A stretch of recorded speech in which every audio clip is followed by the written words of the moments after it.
નમસ્કાર, સમાચાર સાથે હું છું જિજ્ઞાસા। સમાચારમાં સૌથી પહેલા વાત કરવી છે મહાસંગ્રામ 2024ની।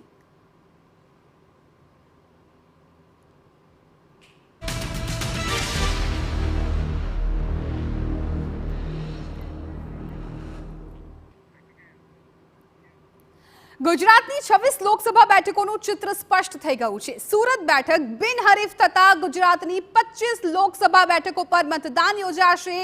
લોકસભાની 25 બેઠકો પર 265 ઉમેદવારો વચ્ચે ચૂંટણીનું મહાયુદ્ધ જામશે। ચૂંટણી પંચે 328 ઉમેદવારોને ચૂંટણી લડવા માટે મંજૂરી આપી દીધી છે। 63 ઉમેદવારો પાણીમાં બેસી જતા 265 ઉમેદવારો ચૂંટણીના મેદાનમાં છે।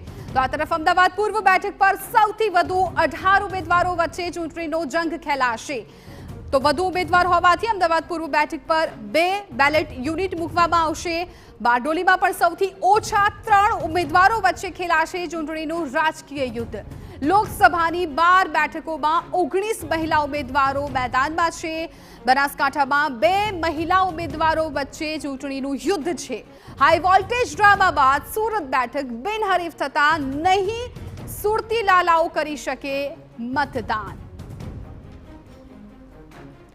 ગુજરાત વિધાનસભાની 5 પેટા ચૂંટણીનું પણ સ્પષ્ટ થયું છે ચિત્ર। 5 વિધાનસભાની પેટા ચૂંટણીમાં 24 ઉમેદવારો વચ્ચે ચૂંટણી યુદ્ધ જામશે।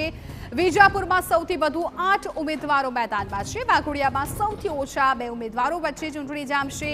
વાઘોડિયા વિધાનસભામાં ભાજપ અને કોંગ્રેસ વચ્ચે સીધી જ ટક્કર છે। તો આ તરફ વિધાનસભાની ખાલી પડેલી 5 બેઠકો પર પેટા ચૂંટણી યોજાવાની છે।